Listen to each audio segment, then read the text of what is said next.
Our opening words today are by Andrew Hackula. Come into this circle of community. Come into this sacred space. Be not tentative. Bring your whole self. Bring the joy that makes your heart sing. Bring your kindness and your compassion. Bring also your sorrow, your pain. Bring your brokenness and your disappointments. Spirit of love and mystery, help us to recognize the spark of the divine that resides within each of us. May we know the joy of wholeness. May we know the joy of being together. Hello, happy day, happy Mother's Day, and welcome to the virtual worship service of Buckman Bridge Unitarian Universalist Church, which we fondly abbreviate BBUUC. My name is Elizabeth DeCoux, and it is my privilege to serve as your worship leader today. A very warm welcome to our beloved congregation, our friends, and to all who are watching. If you would like to know more about BBUUC, please visit our website at bbuuc.org. If you would like to know more about Unitarian Universalism, please visit the site of the Unitarian Universalist Association at uua.org. Even in this time of physical separation, our church community thrives. Groups of all ages gather electronically for worship, for classes, and for social events. Please review our website and the calendar you will find there to see the opportunities available. And please keep an eye on your email, the journey, and this week for announcements of those events.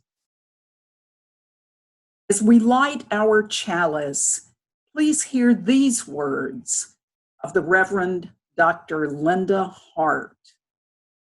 We light this chalice as a symbol of the spark of life which abides within us and around us. May it be a light in a dark night, a light in a window that welcomes the weary traveler home. May it be as a light in the hand of a trusted friend that guides us along the path. May it be as the light in the face of one we love, bright with joy. Musician Leah Morris has generously shared her work with Unitarian Universalist congregations for use in virtual services. This is her song, Side by Side.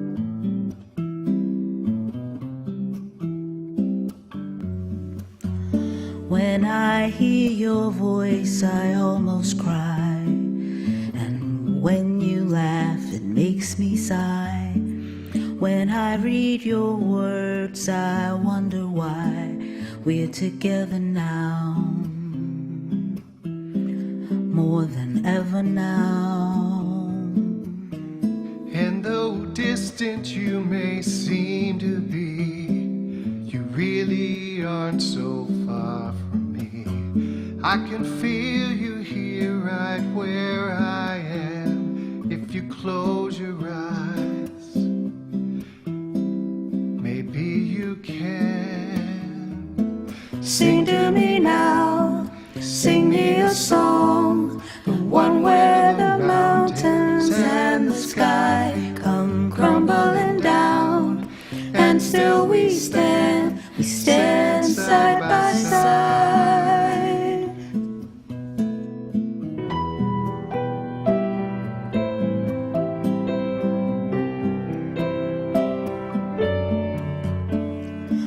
I see your face, or how you shine a precious light, a star divine. How your beauty just reflects back mine.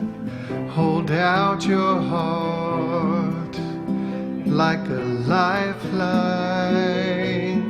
Sing to me now, sing me a song, the one where the mountains and the sky come crumbling down, and still we stand side by side. I say to you now, I sing you a song, the one where the mountains and the sky come crumbling down, and still we stand side by side.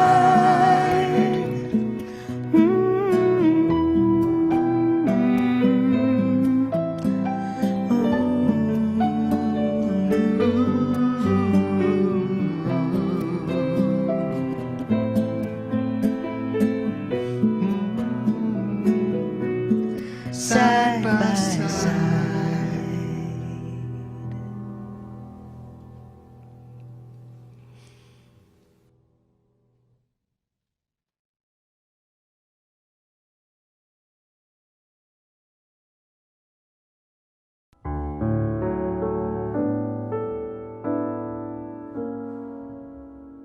What might be in the Wonder Box today?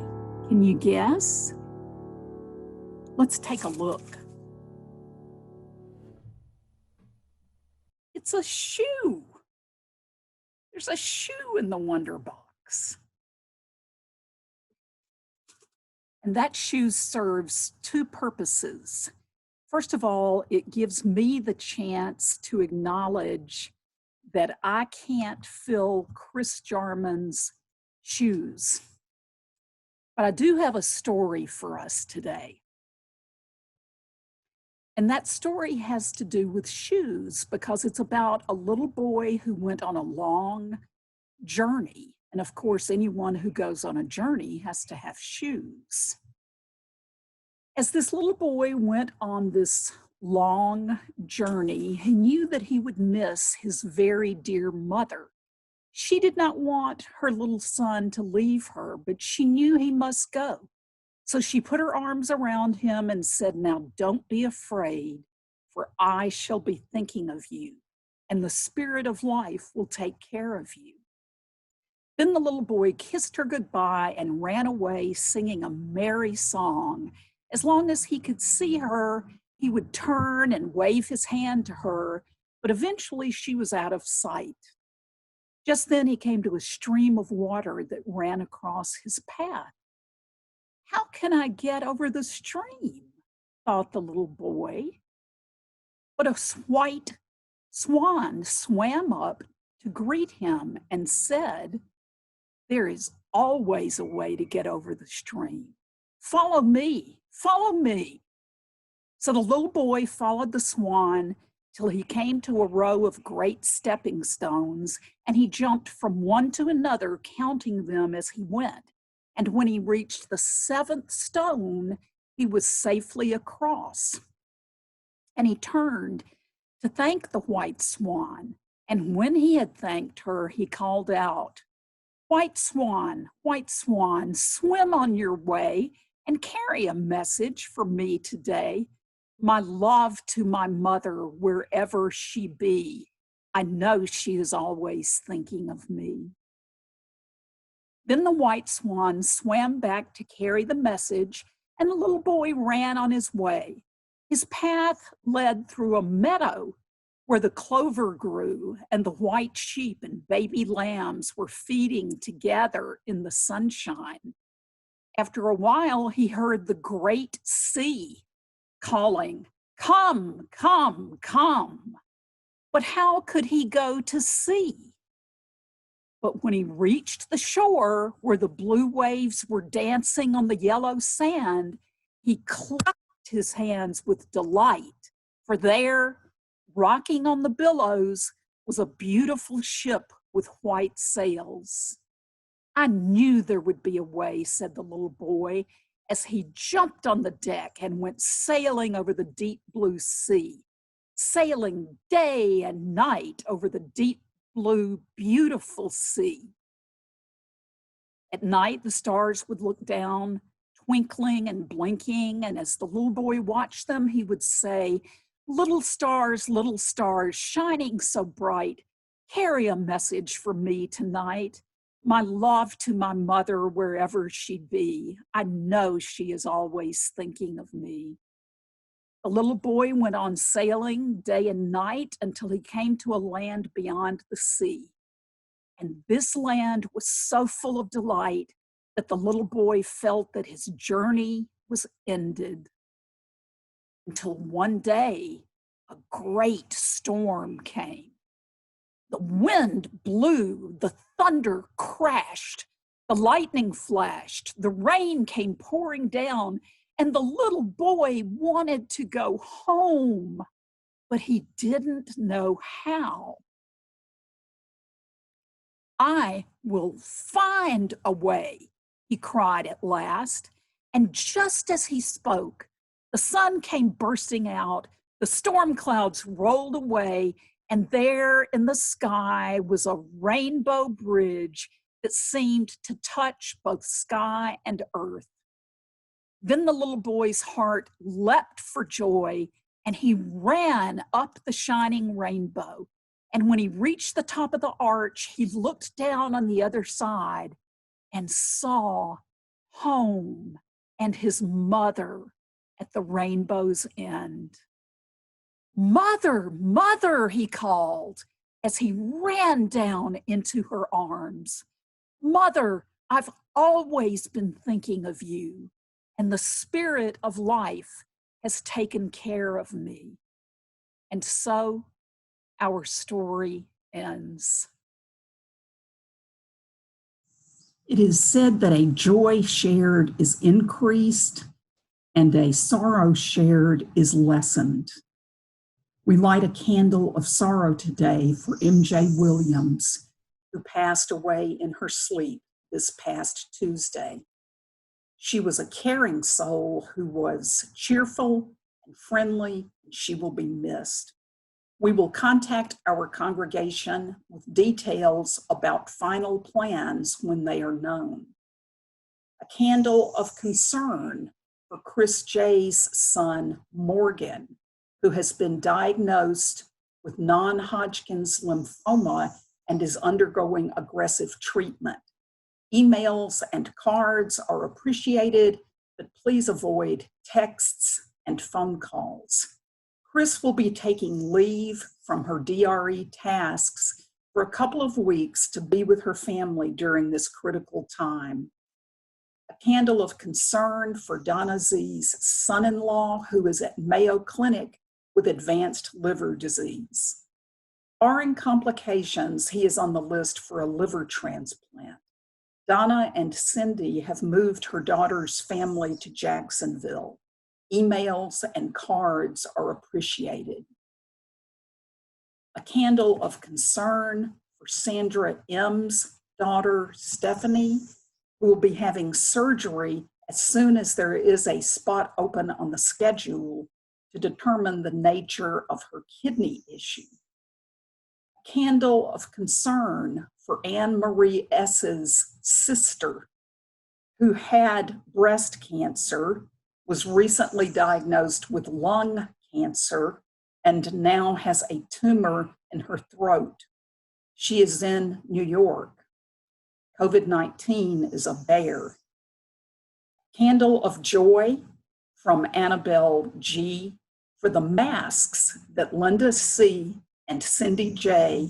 have made and offered to make for those who need them in our congregation. It is a joy to see so much positive energy, empathy, and tender, loving care that this pandemic has brought about and is much alive in our BBUUC family. We light a candle for Bob W. and another for Jackie H., who are each isolated and would welcome a friendly phone call. From Caitlin R., a joy with thanks for all of the warm thoughts and well wishes for her aunt. She is improving daily and should recover completely. Our caring committee invites all of our congregants to employ your best spiritual practices to support these concerns. If you need more information, please contact Cindy J., our membership and caring chair, by text or email. And a final candle for all those joys and concerns which remain unspoken in our hearts.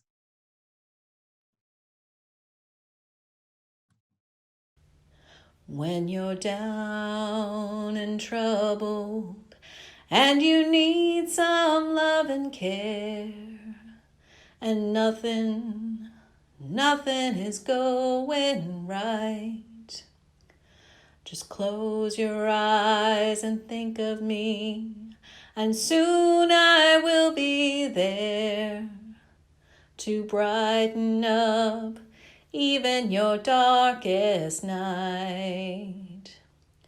You just call out my name, and you know wherever I am, I'll come running to see you again. Winter, spring, summer, or fall, all you have to do is call, and I'll be there, yeah, yeah. You got a friend, do-do-do-do-do, do-do-do-do.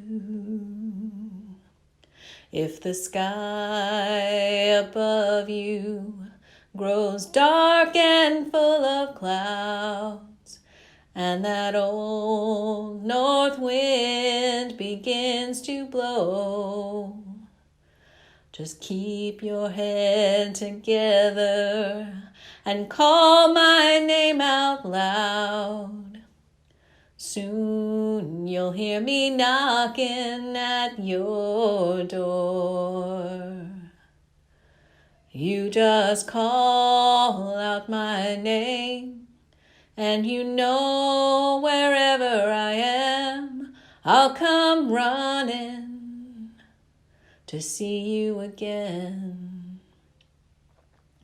Winter, spring, summer, or fall, all you have to do is call, and I'll be there, yeah, yeah.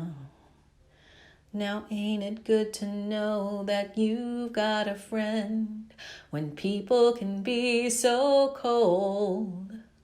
They'll hurt you, yes, and desert you, and take your soul if you let them. Oh, but don't you let them.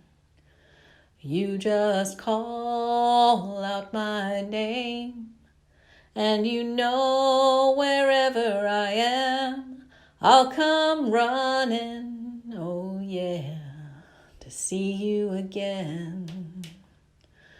Winter, spring, summer, or fall, all you have to do is call, and I'll be there, yeah, yeah. You've got a friend, do-do-do-do-do, do-do-do-do. The physical distancing we practice these days reminds us that our church is more than just a building. You are BBUUC, and the work of this church goes on. Although we cannot pass the offering plate from hand to hand, you will find below this video a link that gives you the opportunity to make a contribution. We are so pleased that all of our offerings during this time of online services go to BBUUC's Emergency Caring Fund to provide assistance to BBUUC members who may be experiencing illness, disability, or similar challenges. The Emergency Caring Fund is separate from our regular operating budget, and it is funded exclusively by contributions made specifically to the Emergency Caring Fund. We deeply appreciate anything you may be able to give.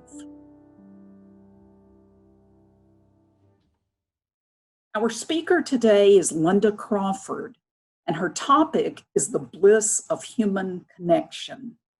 In Linda's words, it is a cliche to say that we need each other, but in these times of isolation and anxiety, that need becomes stronger.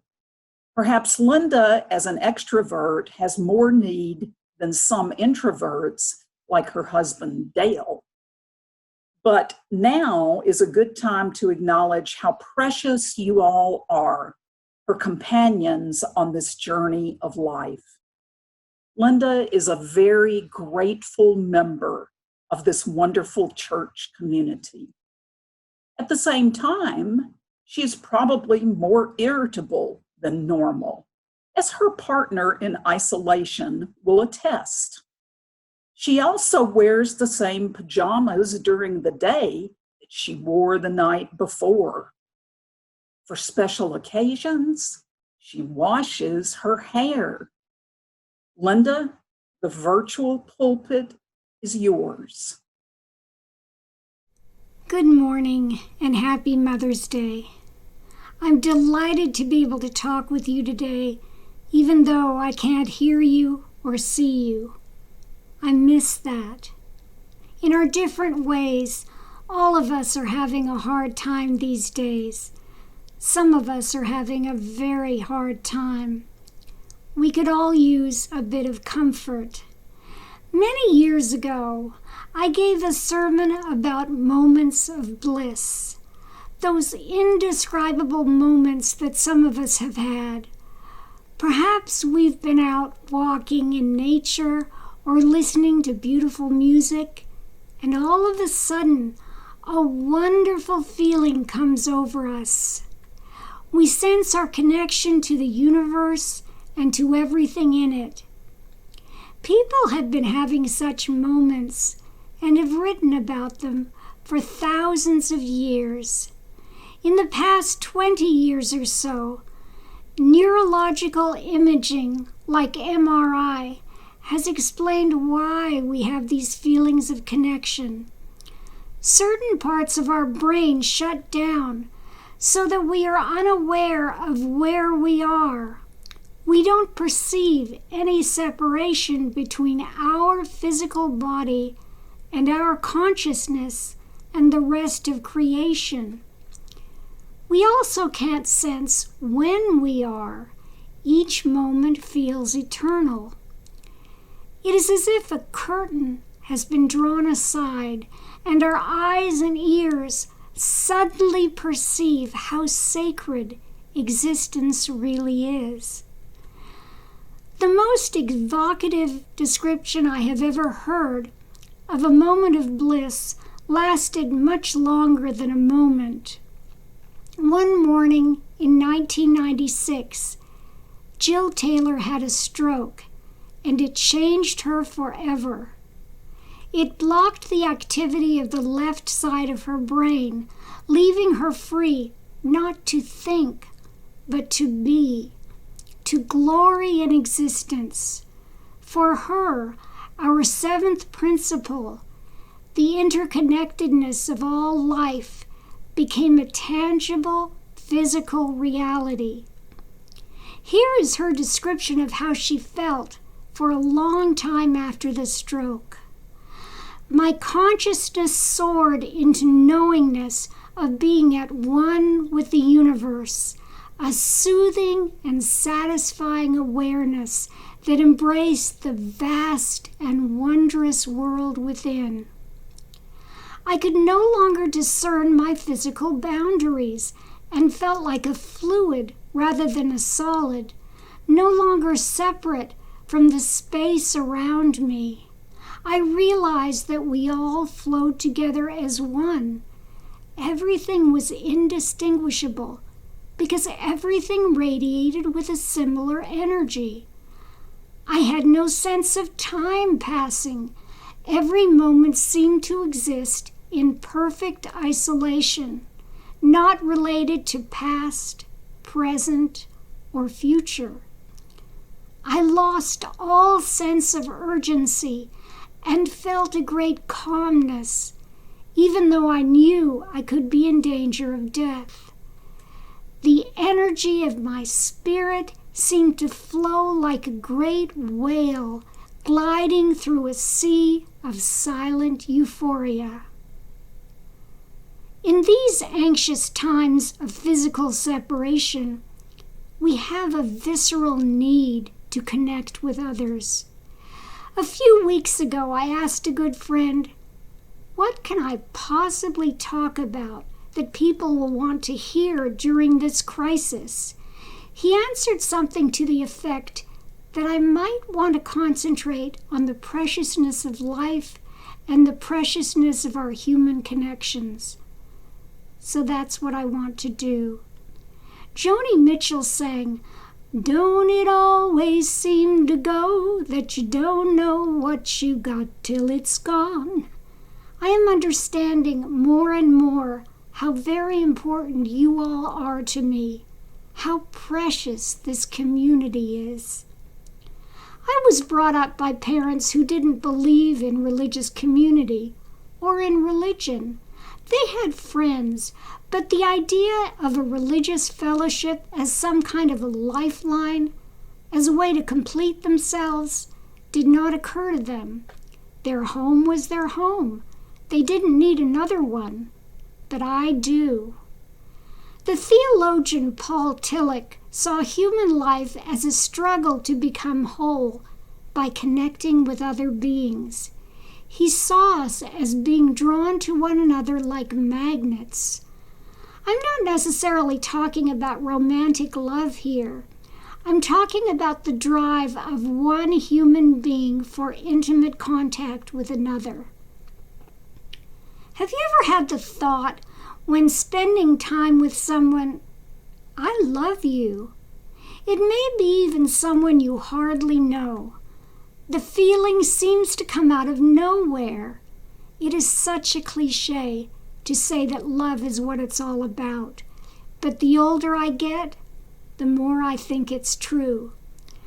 I don't know if I'll ever substitute teach again, but I know that I love my students, even the most difficult and exasperating ones. The same goes for my church community. We may not be equally drawn to everyone in the congregation. There will be some people with whom, for whatever reason, we spend more time than others. But those others are precious to me too. All of you are my village. You believe in the same philosophy that I do, that we are here to help each other, to lift each other up, to love each other. My husband and I recently celebrated our 48th anniversary. It has been a wonderful ride. We believe in the same values, and we admire each other for our very different strengths. Around the 45th year, I began to realize that I love Dale just as much for his weaknesses. There's a joke about engineers, which my husband is, that I probably told you before, but I can't resist telling it one more time. The joke zeroes in on one of the things that you might call a weakness in people like Dale. A partially full glass of water is placed before an optimist, a pessimist, and an engineer. The optimist sees it as half full. The pessimist sees it as half empty, and the engineer sees it as twice as large as it needs to be. His opinion has nothing to do with feeling, but everything to do with practicality. About 30 years ago, Dale and I were sitting in the New Orleans restaurant where we used to go when we were dating. swept away by the emotional associations of the place, and perhaps forgetting for a moment who I was sitting with, I looked at Dale and said, "Isn't this romantic?" He looked back to me and replied, "No, that's my husband. To me, he's a lovable man who has trouble expressing himself. All of us have our weaknesses, our vulnerabilities, even, dare I say it, our annoying traits. Perfect as I am, I can be incredibly annoying. Dale calls it being just like your mother. My mother died last year at the happy age of 100. I loved her, but I shared with her an obsessive, controlling side. When I am fixated on accomplishing something, I'm not fun. You would not want to be stuck with me on a desert island or in social quarantine. In some ways, for reasons of nature and nurture, I am broken, and I will never be completely fixed. We are all broken. Some of us have lived through or are living through devastating trauma. We all bear scars from wounds large and small. Some of our scars are apparent to others, but not to ourselves. We know that we have the wound, but we think we are successfully concealing the scar. We are not. That scar, that vulnerability is visible to others. It might even draw them to us. There's a wonderful writer and poet named Mark Nepo, whose books have been an inspiration to many of my sermons. Nepo uses an interesting metaphor to describe the wounds we carry. He talks about us as if we are wind instruments like flutes or oboes.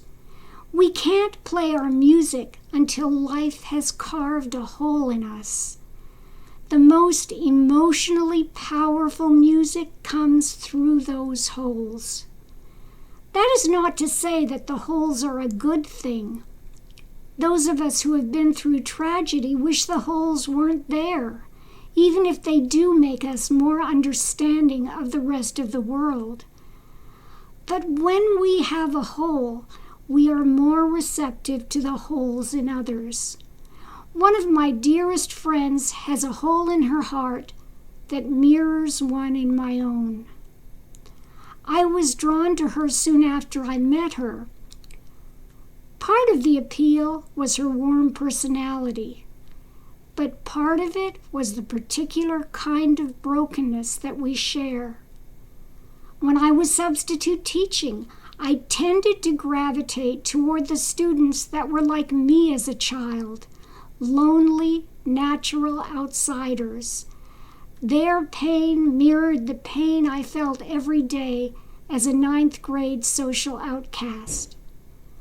Living in the Bible Belt, most of us here feel like outsiders. We don't believe in the prevailing norms of this area. Perhaps if we lived in San Francisco or New York City, we would feel more surrounded by kindred spirits. It's harder to find them here. But when we do find them, we are even more grateful that they exist, more mindful of how precious they are. 12 years ago, when I first walked through the doors of Buckman Bridge Unitarian Universalist Society, as it was then called, I didn't realize that I was walking into my refuge, my safe place, my home. Who knows when we will be together again in the flesh? But right now, it helps to know that I belong somewhere. I have a village. That precious village is all of you. May it be so. We extinguish our chalice with these words. And now we take our leave. May each of us bring happiness into another person's life. May we each be surprised by the gifts all around us. And may we all remain together in spirit until the blessed day when we meet again. Amen. Namaste. Blessed be.